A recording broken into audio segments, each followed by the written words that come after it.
અહીંયા એક ખાસ જાહેરાત આપ ગલસાણા ગામના આગેવાનો વડીલો અહીં બેઠા છો, સમસ્ત માલવિયા પરમાર પરિવાર બેઠા છો, મહેમાનો બેઠા છો.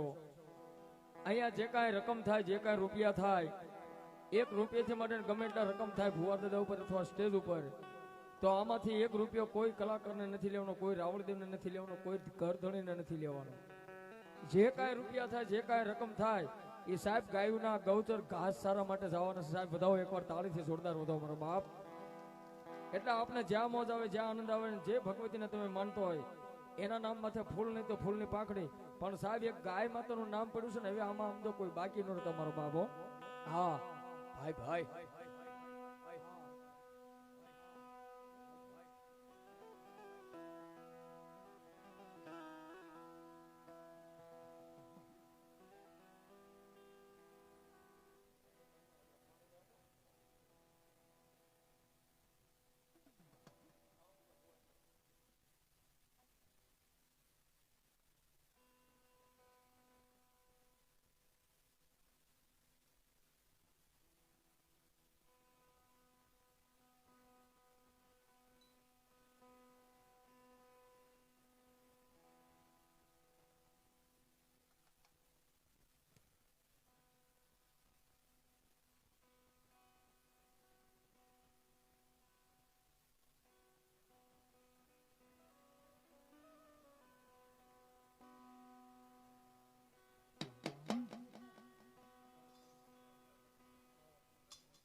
બ્રહ્માંડ થાપ્યા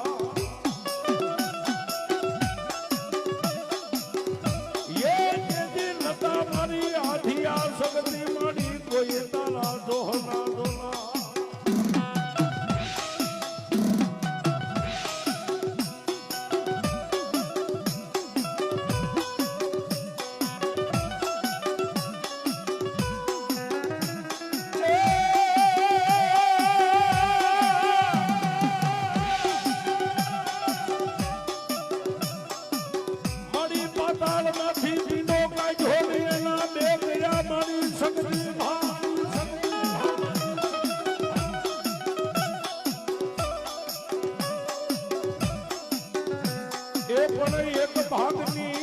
એક ભાગની રચાવી મારી દે આ પૃથ્વી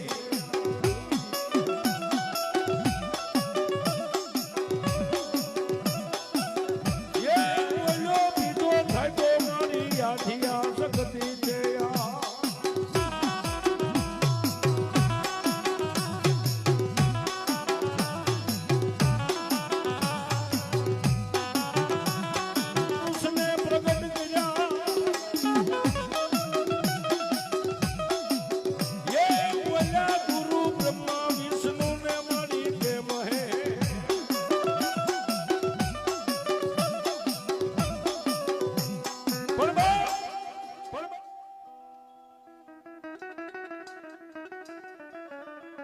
એવી જેને મારી મણિદીપની શક્તિ કહેવાય છે કે જેથી વેદ નતા, વાણી નથી, આ ધરતીનું મંડાણ નતું, માથે આભ નતો સાહેબ,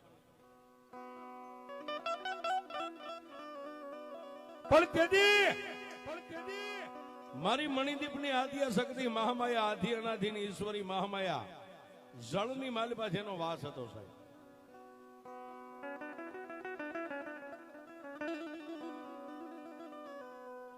સાહેબ આ ધરતીની માથે આ બધાય જો કે ભજનના ચાહક હોય, ભજનના પ્રેમી હોય, ભજનનું ગ્રહણ કરતા હોય છે. એની માલિપા માર્કુંડ ઋષિની વાણી બતાવે છે, ગુરુજી મહામંત્રનો મોટો મહિમા, વખાણું બ્રહ્મના ભેદને, જેના ઋષિઓ જપતા જાપ દેદી હરી નહોતા ચાર વેદમાં, ભગવાન જેવું નામ નતું સાહેબ.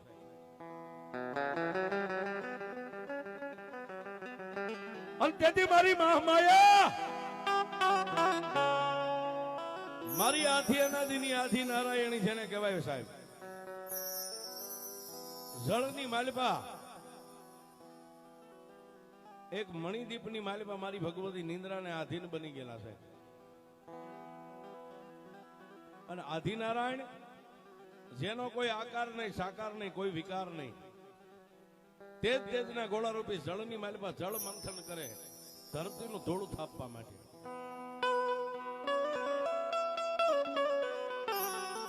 અને તેથી મારી મહામાયા પોતે કાશી નિંદ્રાનો ત્યાગ કરી અને જળની માલિપાથી મારી આદ્ય શક્તિ અડધા દેહને બહાર કાઢ્યો સાહેબ, કમર સુધી.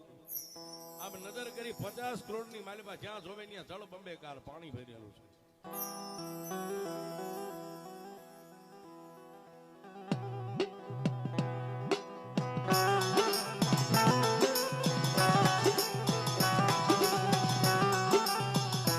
અને તેથી મારી મહામાયા, મારી આધી અનાધીની આધી આ શક્તિએ, આધીના નારાયણે ગોળારૂપી પાણીની માથે આવીને આમ ઉભા રહ્યા ને, એટલે માતાજીએ પોતાના મોઢાની માલપાથી હજીવા મંત્ર લઈ અને આધી નારાયણની માથે આમ કરીને આમ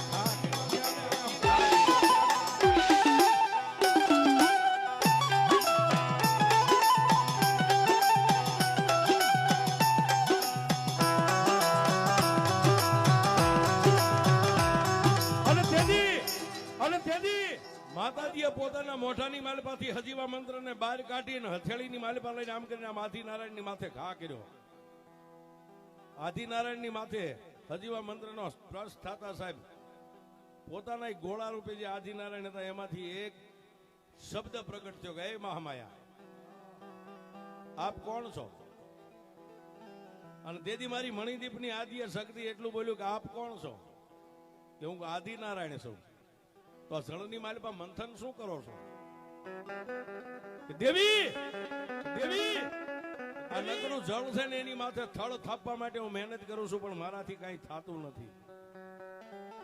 સાહેબ જોજો, આપણા પૂર્વ ભવના ગઈઢિયાની એક કહેવત છે કે એકલા હાથે તાળી ન પડે. દેવી હું ખૂબ મથ્યો પણ મારી એકથી કઈ થતું નથી. તેથી મારી મહામાયા, જેને ત્રિકાળ જ્ઞાની શક્તિ કહેવાય સાહેબ, એને આદિનારાયણ ને એટલું કીધું કે એકથી કઈ નથી થયું કે ના, તમે એક બાજુ ઉભા રહી જાઓ, હવે હું એકલી હું કરું છું, તમે ખાલી જોયા કરો છો. તેથી માતાજીએ પોતાની જમણી ભુજાને આમ કરી આમ પાણીની માલિપા જવા દઈ અને એક કાશી માટીનો સાહેબ પિંડ કાઢ્યો. એના બે ભાગ કર્યા, સાણું થાપી અને જળની માથે આમ કરીને આમ માતાજીએ વહેતું મેક્યું ને સાહેબ, આ ધરતીનું ધોળું થપાઈ ગયું છે. એક ટુકડો વધ્યો, એનું પાછું સાણું થાપીને આમ કરીને આમ આ માથે આભ ટેકાવી દીધો છે. એ મારી મહામાયા આદ્ય શક્તિ છે સાહેબ. આજે મારી માતાજી જોગમાયા મેલડીના માંડવાની માલપા માતાજી રમવા આવ્યા છે બાપ. અને પછી આદિનારાયણ ની સામે આમ જોવા ગયા, માતાજી કાચી નિંદ્રની માલપાથી જાગ્યા હતા ને સાહેબ. આપણી ભાષામાં આપણે એને બંગાસું કહી. માતાજી આળસ મળીને મોટું ખુલ્યું, માતાજીને એમ થઈ ગયું ગમે આમાંથી કઈક બનશે નવું, એટલે પોતાના મોઢાની આડો હાથ રાખી દીધો સાહેબ. પણ માતાજીના કોઠાની માલપાથી જે વરાળ નીકળી ને, હથેળીની માલપા વરાળ ભટકાતા હથેળીની માલપા એક ઝરેડો થઈ ગયો. માતાજી આમ જોયો અને સાહેબ બે હાથને ભેગા કરીને આમ તાળી પાડી અને ઝેરેડો ફૂટ્યો ને સાહેબ એની માલિપાથી ત્રિકોણી માયા પ્રગટ થઈ બ્રહ્મા વિષ્ણુ ને મહેશ.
સાહેબ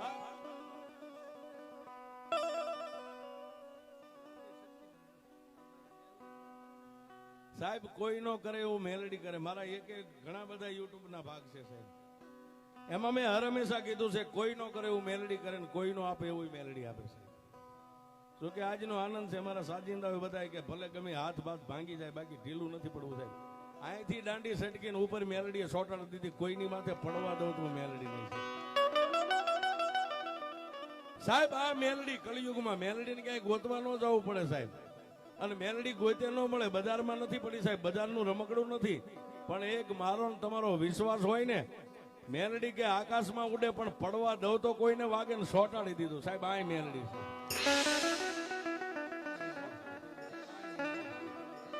આ કળિયુગ છે સાહેબ.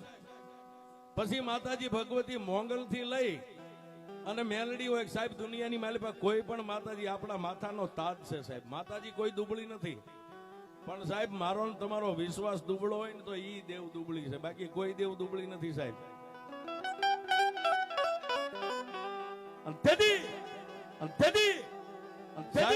હથેળીની માલિપા ત્રિગુણી માયા બ્રહ્મા વિષ્ણુ ને મહેશ ને આમ જોઈને માતાજી ખડખડ દાંત કાઢી અને ત્રણેયને નામની ઉપમા આપી સાહેબ. પછી ઓલી ધરતીનું થોડું બાંધ્યું હતું ને એની માથે હેઠે મેકીને સાહેબ મારે વાત ઉપર ધ્યાન દેજો. જો કે વાતો આપણે હજી ઘણી કરવી ને એક એક કોઈ દેવની વાત મોળી નથી સાહેબ. બધી વાતમાં મજા જ આવશે. આદિનારાયણ હતા એને એટલું કીધું કે દેવી આ આકાશ થાપ્યો, ધરતી થાપી, આ ત્રિગુણી માયા તો હવે મારી આવડી મોટી આ ધરતી થાપી, આની માથે તમે હું ના ખાલી 5 જણા હું કરશું? હવે આની માથે કાળા માથાના માનવીનું સર્જન કરો સાહેબ. આ હું તમે જે બધા બેઠા છે આમાં બધા આવી સાહેબ. આ નાદ અને બુંદનો બેનો વિસ્તાર છે સાહેબ. માર્કુંડ ઋષિની વાણી બતાવે છે. નાદ અને બુંદનો છે મહિમા, એમાં સંસાર પ્રગટ કીધો સાહેબ. માતાજીએ પહેલા બ્રહ્માજીને કીધું કે મારી યારે વરો, મારી યારે વરો. આ ધરતીની માથે કાળા માથાના માનવીનું આપણે બે મળીને સર્જન કરવી. બ્રહ્મા કે બે હાથ જોડ્યા, તું મારી માં કહેવાય, તે મને પ્રગટ કર્યો, તારી હારે વરાય નહીં. અને જો તારી હારે વરું ને તો 184 ના ફેરા ફરું તો એ ઋણ પાપની માલિપાથી મને કોઈ મુક્તિ ન અપાવ. તારી હારે ન વરાય સાહેબ. ના પાડી એટલી જ વાર, આ શક્તિને વાર ન લાગે સાહેબ. સત્યુ કોઈ દી હરાપે નહીં, હરાપ દે તો મિથ્યા ન થાય. પછી બ્રહ્મા વિષ્ણુ મહેશ આવે તો કોઈ ઉગારે નહીં. બ્રહ્માજીએ ના પાડી તારી હારે ન વરાય. માતાજીએ ખાલી ફૂંક મારી સાહેબ, ખાલી ફૂંક તરત બાળીને રેખ્યાનો ઢગલો કરી નાખ્યો. પછી વિષ્ણુ નારાયણ આમ લાઈન ઉપર લીધા, હાલે આમ ઉભો. વિષ્ણુ નારાયણ ને કે મારી હારે વર. એ દેવી ભરીને હું કરું? કાળા માથાના માનવીનું આપણે બેને મળીને સંસારનું સર્જન કરવું છે. કાળા માથાના માનવીનું દેવી માફ કરજો, મારી નાખો હોય તો મારી નાખો, હું ઈ ડગલું ન ભરું, તમારી યારે ન ભરી શકું. સાહેબ એને ફૂંક મારી, બાળીને ભસ્મ કરી. પછી છેલ્લે આમ જટાધારી વૈજો ને એને કીધું કાલે આમ લાઈનમાં આવી જાવ. અમે આવ્યો મારી હારે વજ, નગર આ બે ની હાલત કરીને હમણાં તારી હાલત બગાડી નાખી. જવાબ દે જલ્દી, ઉતાવળ રાખ. પણ સાહેબ ભોળિયો જેનું આધિ અનાધિથી નામ છે સાહેબ, એને કીધું કે દેવી તમારી યારે વરુ એની ના નહીં, કારણ કે ઓલી બે તો જોઈ ગયા હતા નજરે કે હમણાં ના પાડવી તો આમાં વાર ન લાગે. દેવી તમારી યારે વરુ એની ના નહીં, પણ આ તમે બધું સર્જ્યું છે, તમારી પાસે તો એક હજીવા મંત્ર છે, ત્રિકાળ જ્ઞાની શક્તિ છો. તમારી યારે વરુ, પણ તમે મારી યારે એકવાર શરતે બંધાવો. કેવી શરત? કે આ ધરતીની માથે 108 યજ્ઞના કુંડ બનાવો. માતાજીએ કીધું કે એમાં હું એક બાજુ ખાઈ જા. હું કુમારી સાહેબ આમ કરીને આમ નહીં કહ્યું કે 108 અગ્નિના કુંડ, માલપાથી અગ્નિ જ્વાળા નીકળે છે.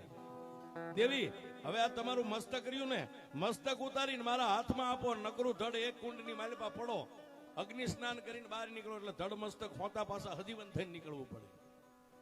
એવી રીતે 108 વાર મસ્તક ઉતારીને મારા હાથમાં દો ને 108માં કુંડે હું છેલ્લે તમારી રાહ જોઈને ઉભો છું. જો મારી આવી શરત તમે પાર ઉતરી જાઓ ને પછી તમને વરીશ.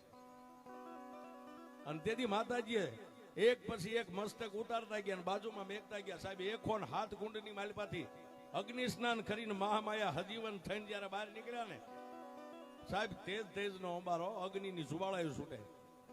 અને પછી કીધું કા હવે કે હવે દેવી એક કુંડ બાકી રહ્યો છે, લાવો મસ્તક. હાથમાં ખડક લઈને ઢાળ દઈને ઉતારી દીધું સાહેબ, લ્યો હવે. અને 108માં કુંડની માલપાથી મારી મહામાયા હજીવન થઈને બહાર નીકળી. પછી કીધું હવે મને વર નગર હવે વાર નહીં લાગે. તેથી બે હાથ જોડીને મારા ભોળિયા નાથે એટલું કીધું કે દેવી તમને જાજુ નથી કેવું, પણ કોઈ મરી ગયેલું હોય તો હજીવન કરો, આવી શક્તિ તમારામાં રહી છે. સાહેબ એક પાર હતી શક્તિ રહી હતી. 108 કુંડની માલપા અગ્નિ સ્નાન કરી કરી કરી કરીને જે કઈ શક્તિ બળી ગઈ ને સાહેબ, પાર હતી શક્તિ રહી. જેને આપણે પાર્વતી કહી છે, પાર્વતી શક્તિ રહી. પણ માતાજી એટલું કીધું કે એવી તો શક્તિ મારામાં છે, મરી ગયેલું હોય ને એની માથે નજર કરું તો હજીવન થઈ જાય. કે તો દેવદી ઓલી બે રખ્યાની ઢગલીઓ પડીને જેને બાળી નાખ્યા હજીવન કરો. એ બ્રહ્મા વિષ્ણુ ને પાછા હજીવન કર્યા હશે. અને 108માં કુંડની માથે માં ભગવતી પાર્વતી માં આદિ શક્તિ અને મારો ભોળિયો નાથ તેદી સોરીએ સયા.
દાના